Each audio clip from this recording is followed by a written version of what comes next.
Take a look at this scene. R2-D2, what are you doing? And now compare it to this. Of course, it's easy to tell them apart, but after all, they're both Star Wars. From hand-drawn cartoons to cutting-edge 3D animation, this part of the franchise has gone through one of the most remarkable evolutions in all of entertainment. A transformation that didn't just change how Star Wars looked, rather how it was experienced. However, this journey has been far from perfect. In fact, the history of Star Wars animation is filled with surprising turns, abandoned ideas, and alternate paths that could have changed a lot of things. I must have revenge. But there is a deeper lesson here, and I would argue that it holds the answer to how Star Wars, live action and animation could thrive in the future. So join me in this deep dive as we unravel the entire story of animated Star Wars and uncover how everything surprisingly fits together, even if it's almost 50 years apart. Give it to me! If you insist.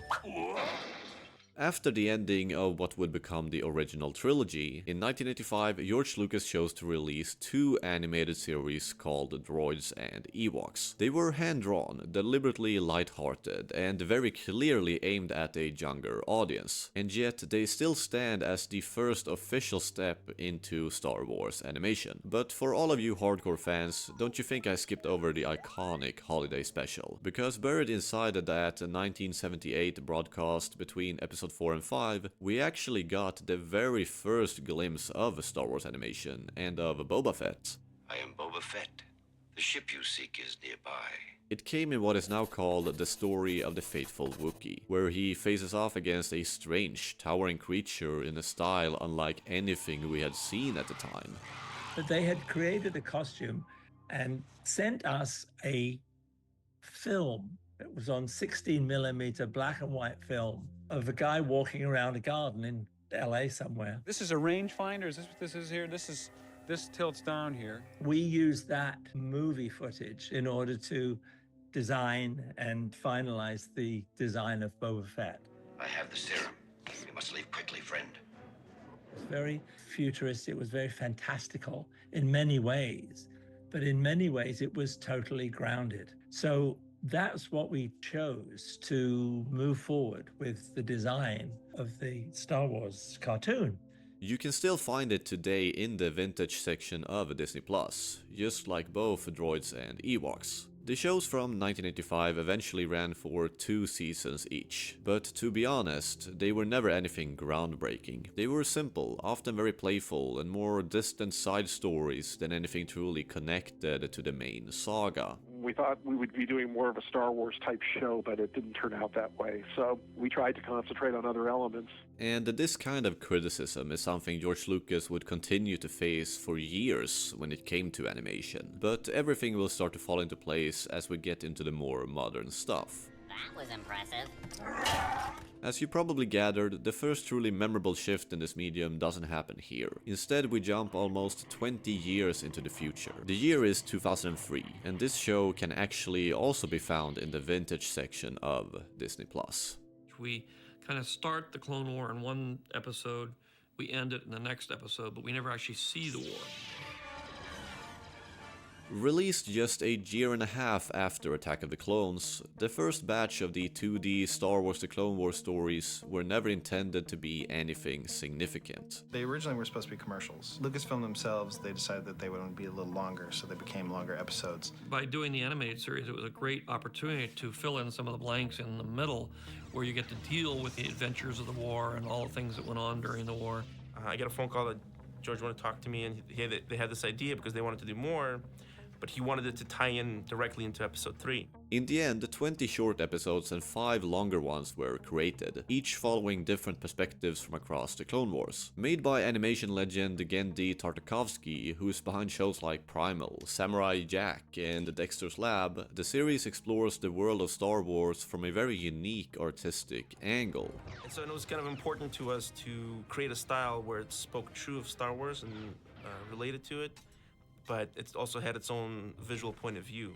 It has a slight anime feel to it, and I'm very interested in anime, and I was really interested in moving into a kind of animation that was very different from anything we'd done in the past. Blending 2D animation from the American studios with the likes of anime created this immersive experience. Everything started out carefully hand-drawn and storyboarded before eventually being brought into the computer.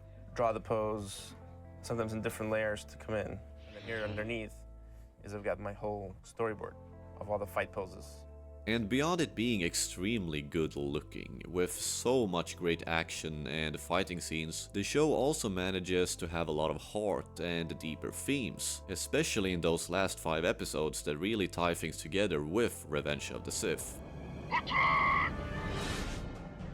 It's worth noting that the series went on to win 3 Emmys, including 2 for Outstanding Animated Program. That alone says everything about its great quality, and if you haven't watched it, you've genuinely missed some of the finest Star Wars animation ever made.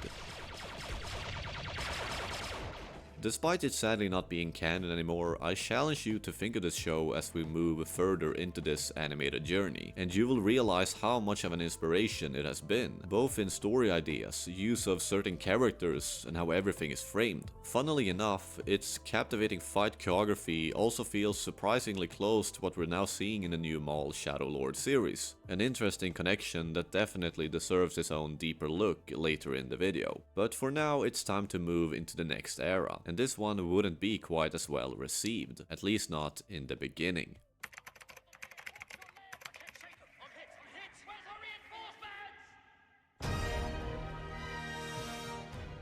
Why a animation versus a live action Star Wars? I wanted to do something a little bit more lighthearted, that I could deal with other characters and also deal with the personal relationship, the growth between Anakin and Obi-Wan, but it turned into an animated feature film. After the prequels, George went ahead with the ambitious project of Star Wars The Clone Wars in 3D animation, beginning with a feature film of the same name. The characters were described as resembling painted wooden puppets, taking inspiration from old Japanese cartoon styles and the 90s-60s series Thunderbirds. You see the paint on the characters, they've been painted, they're painted characters or not, and they're very, very, very stylized. And I think that's what animation does best. It's the thing that it can do that live action can't do. This is the moment where things begin to shift from hand-drawn artistry to fully realized digital worlds. However, stepping into completely uncharted territory like this wasn't going to be easy, even if Lucas himself remained optimistic. And I said, this is fantastic, this is too good to be a TV show, this should be a feature film.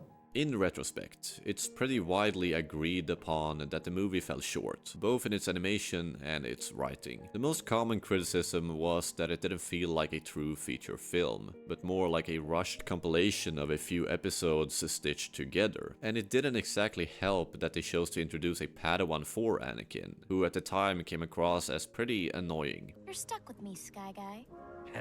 What did you just call me? I never actually got to see the Clone Wars in the cinema, and maybe that would have changed my opinion of it, who knows. Perhaps some of you watching have a completely different take than I do. But still, I would argue that in a way it did its job by bringing enough attention to this bold new era of Star Wars.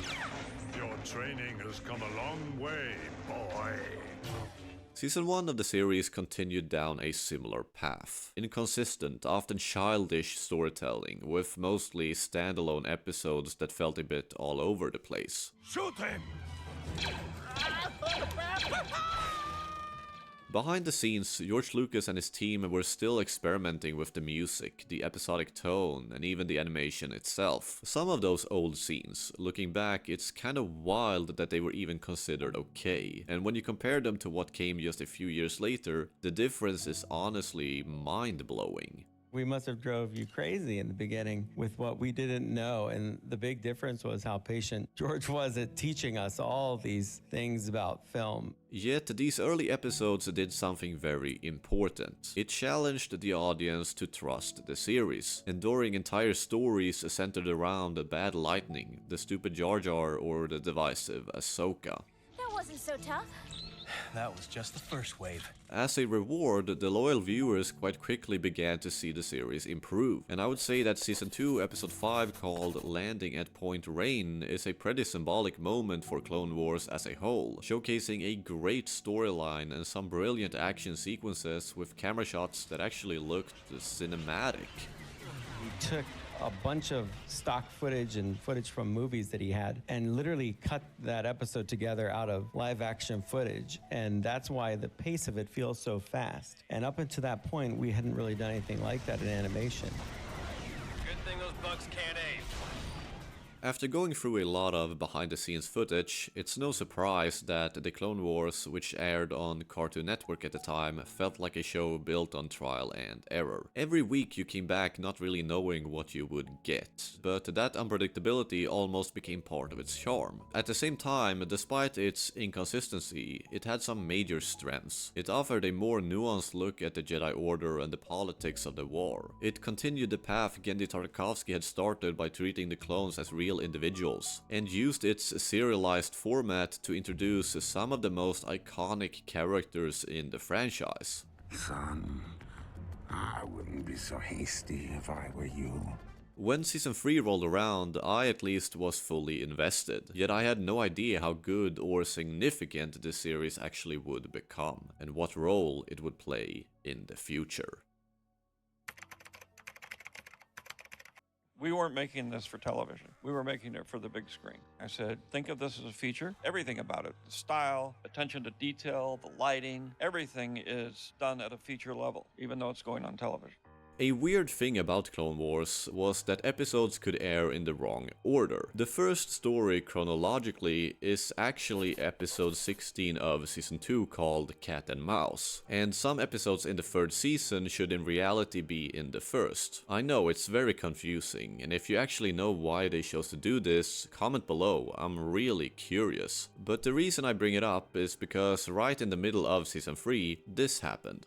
The characters began to look different, with Ahsoka being the standout example. And just like her redesign reflected her growing from a kid into a teenager, this is the point where the Clone Wars itself started to quote-unquote grow up, and taking a huge leap forward in quality. The animation was vastly improved. The characters' stylization became better, the lighting and how everything was shot felt more mature. And as with that, the stories also started to evolve. It's the moment in time that became a peak Clone Wars for me, though you could argue a certain finale takes that spot too, but more on that later. Execute Order 66. Between season 3 and 6, the show delivered so many incredible storylines, and some very compelling and sophisticated Star Wars, including the likes of the Umbara arc. It dives deep into the psychology of the clones, following orders, being born into a war, and the unsettling question of what happens when that war finally ends. What's the point of all this? I mean, why? Even though they're clones, clones are people. Everybody starts out the same, but in time, as they grow up, they change. One of the keys in doing a movie is you got to recognize the characters. One other part of the series that I loved was the return of Maul, causing chaos in the underworld and really challenging Obi-Wan's character to levels I don't think we even saw in his own live-action series. I know it sounds weird, but come on, these episodes are brilliant. Your rage has unbalanced you. That is not the Jedi way, is it? This was a really special time to be a Star Wars fan, with the show building an almost obsessive fan base that just wanted more. It didn't really matter that fan-favorite characters died or others came and went. The Clone Wars always kept moving forward. We kept pushing to say, but we want the visuals and the story to just be an extension of the films. That's art, that's evolving. You never want to sit still. The best way I can put it is that, for me at least, it was never just a show. It was a childhood. A series that started out a bit like a naive kid and slowly grew into something much more mature. And that's exactly why it will always have a special place in my heart. But as we all know, the special things in life never last forever. With Disney's acquisition of Lucasfilm, The Clone Wars was ultimately cancelled. The final episodes, already close to completion, were released on Netflix in March 2014, and that became known as Season 6. The exact reasons were never officially laid out for the cancellation, but the Clone Wars wasn't cheap to make. I have heard somewhere that one episode could cost between $1 to $2 million. It was incredibly ambitious, time-consuming, and just difficult to produce. Something Dave Filoni, who has been part of the series since its release, would reflect on later in interviews. Just technically, to do some things in Clone Wars, you'll have hundreds of clones fighting thousands of battle droids. And to execute that, you need a certain technical ability, you need the right kind of staff, you need the right programs, you have to have everything in place. It's not like you just turn it back on as a machine. It really was a one-of-a-kind series, driven by a unique creator in George Lucas who cared less about money and more about making it the best it could possibly be. In today's industry, that kind of approach is rare, if not nearly impossible to sustain. There was a definite movement toward more sophisticated animation and more sophisticated stories. The biggest thing you said way back when was that Clone Wars would be immensely more successful on a streaming platform. You were adamant about that. And when Clone Wars got put on Netflix, it exploded. It's genuinely disappointing that so many compelling storylines, such as Dark Disciple and the Bounty Hunter story, never came to life as they were meant to. Seeing characters like Ventress, Boba Fett, Cad Bane, and Quinlan Vos receive deeper, more nuanced development would have been amazing. Instead, what was in front of us now was the Disney era. And for all the controversy it will lay upon us, for animated Star Wars, it would actually turn out to be a good thing. I'll get to what I mean by that in just a second.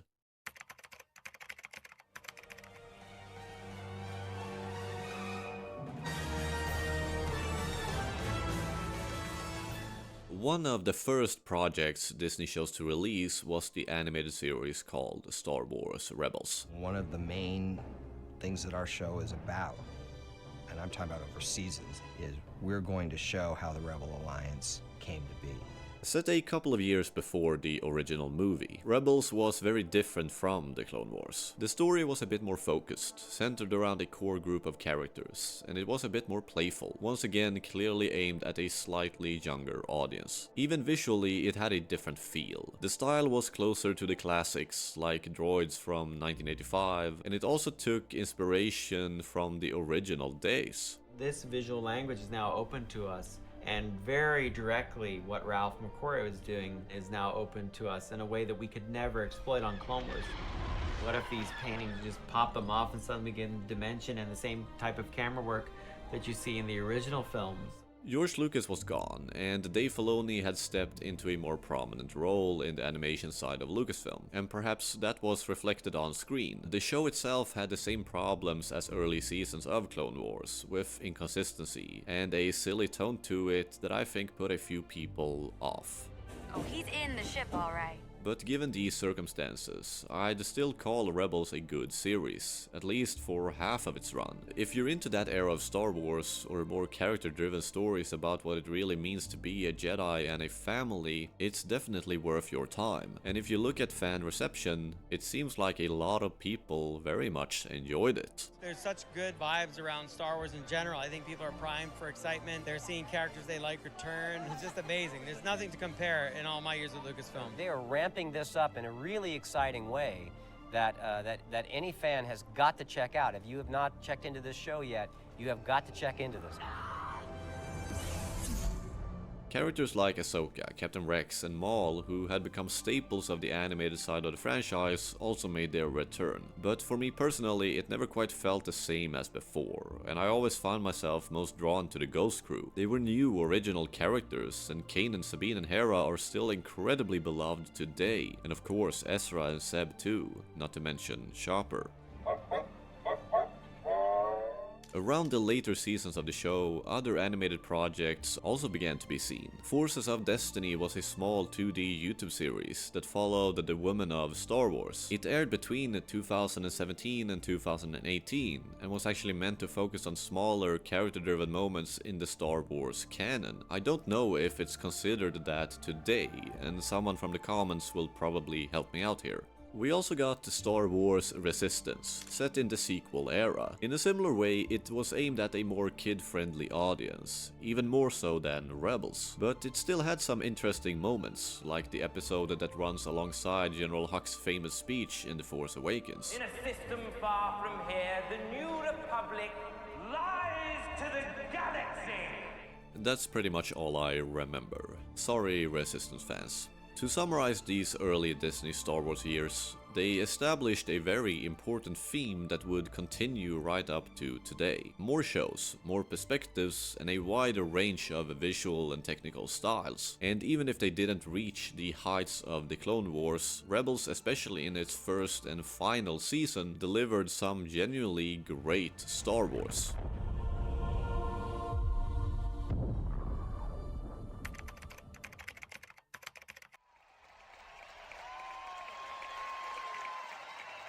It was back in 2018 that Lucasfilm announced the return of the Clone Wars. So in 2020 we got 12 new episodes, 12 final ones that would end the story of the most beloved animated series in Star Wars history. And those were some big shoes to fill. I had to do an assessment and make sure that if we did it, that we could do it the right way, that we could have the scale, the scope, and the stories that I know everybody wants. The first two storylines were solid, exactly what you expect. They carried the same level of quality as the later seasons, familiar, consistent, yet not quite the kind of episodes that make you stand up and applaud. The Bad Batch would obviously return with its own series in 2021, and trust me, I've got plenty to say about that, so let's save it for later.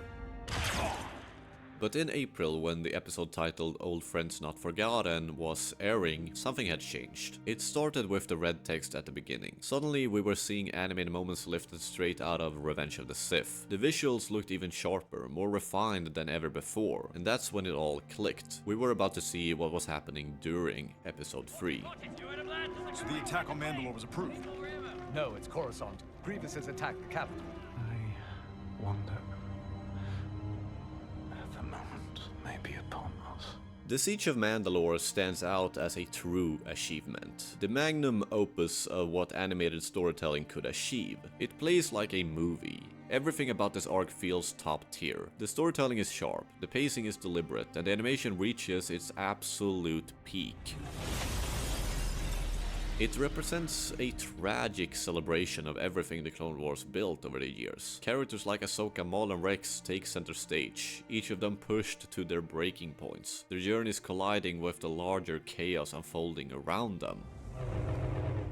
Why don't we bring Rey in and do some motion capture? He could be Maul, one more time physically fighting.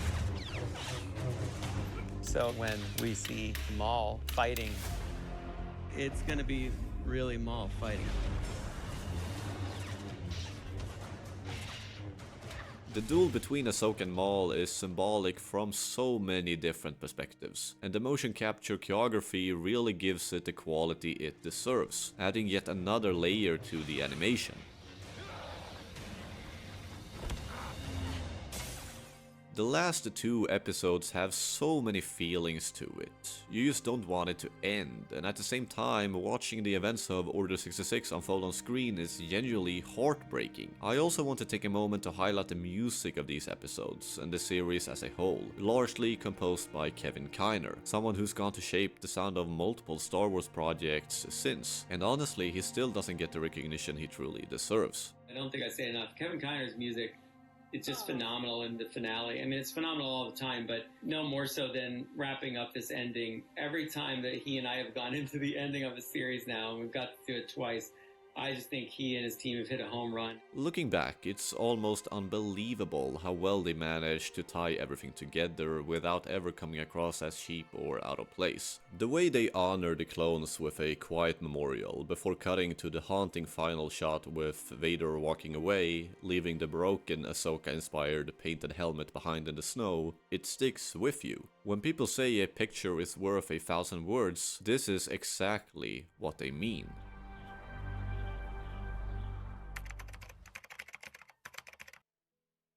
With the brilliant reception of the Clone Wars finale, more shows with a similar animation style started to return. We got Tales of the Jedi, which, much like the 2D Clone Wars, focused on smaller, character-driven stories centered around key figures in the saga. While the animation wasn't exactly the same, it still felt like it belonged to the same creative lineage, and the stories themselves worked. They were short, focused, and surprisingly impactful, adding real depth and context to characters we thought we already knew, especially the Dooku one. The Sith Lord is not to be trifled with. And I will not be there to protect you, my old Padawan.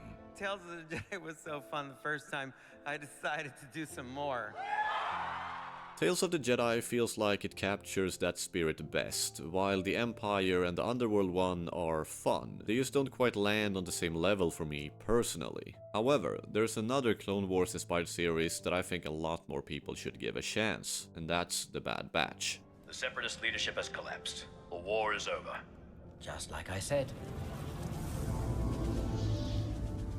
Premiering in 2021, it dove into the era after the fall of the Republic, the Dark Times. It's a noticeably more somber series, in a similar vein to Maul Shadowlord today, both set in the same uneasy transition period where everything is shifting into something far more oppressive. It's fascinating to see Palpatine's iron grip starting to close, and then that, under that kind of stress, you find out who you are, right?